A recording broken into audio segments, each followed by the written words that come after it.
Mark Beyer, OverClocking-TV. We're now with MSI and wish to talk about their new graphic card. Along with us we got Niels. Niels, can you please represent yourself? Yes. Hello, I'm Niels from Duin. I'm from MSI Europe. I'm responsible for PR for components in Benelux. And I would like to show you our new VGA card. R6970 Lightning. I think you've seen Lightnings in the past, didn't you? Yeah, I mean, we did notice them. Yes. Fantastic products. So what we did is we changed the cooling, which is of course for overclocker the least important thing. But we got our new twin focus pre-cooler on it with the new propeller design, which creates a better airflow. So if you're gonna leave it in standard side, it will run great. We optimized the whole PCB. It's not in any way like what we did with the 5970. Of 5870, sorry, Lightning. It's a completely new design. We got 18 phases on there. Yeah. You've experienced the previous one before. Yeah, what is your expectation of this one as an overclocker? Really high. I expect them hopefully to be a bit better in software support, but I've tried some of the new afterburners, so good luck with that. It seems to go in the right way. One thing though is for our viewers, they might not be able to see, how big is this fan? This is a 9mm fan. So it's of a 9cm fan, sorry. So it's really big, and we got two of them. Also we got the whole heatsink. It's covered with the super pipe to give ultimate heat dispersion from the GPU. But the whole design is also made to function, especially on perfectly on LN2. So we got overcurrent protection switch. We got a cold buck protection switch.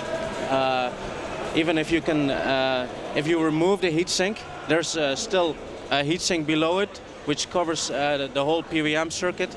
And even when you put on an LN2 pod, the rest of the card will remain cooled. When can we expect to see this on the market? Directly after CeBIT or? No, you should wait one more month before it will arrive on the market. Unfortunately, last year in 2010, we experienced a bit of industrial espionage. So I've noticed this year at CeBIT there's no frequencies on the product. However, can you give our viewers one teaser? How much is the maximum power consumption of the card? Do you know that? The maximum power consumption of the card? Yes. Let's see, we got 18 phases here. So my calculation from my head is really bad, but with 18 phases you can get really high. But do you know the stock consumption, the max CBD? Not the top out of my head, you should have told me before. Just in case someone wants to calculate at home. Yeah. So, also, Niels, I've been badly trying to cover up something, so I think I should step aside now so the people can see what I'm covering. Here we got the new 580 GTX. Can you please tell a bit about that? Because that is what everyone has been looking for to see. Exactly. Last year we broke many records for the 480 Lightning, and it really outpowered our previous AMD version. So we could not stay behind and have a 580 Lightning as well. So what we did is, again, as what we did with the AMD one, we replaced the cooler. Other than that, we optimized the PCB a bit compared to the 480.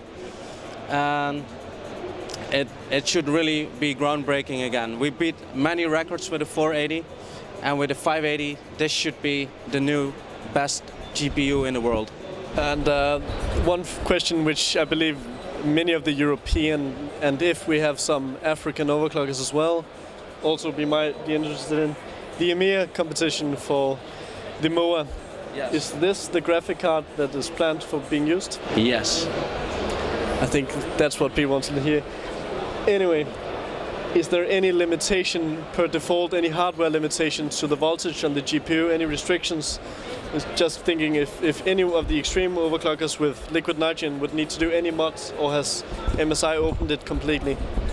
It's open. You know what we did on the 480. I don't think there was any need to do any modifications on the card, and or slight modifications like what you said already, heating up the back. with the 580 it will be the same. Like I said, the PCB is almost the same. So any tricks of the trade you had with the 480 you can experience or practice on the 580 as well. Perfect. Thanks for your time, Niels. I think that's all.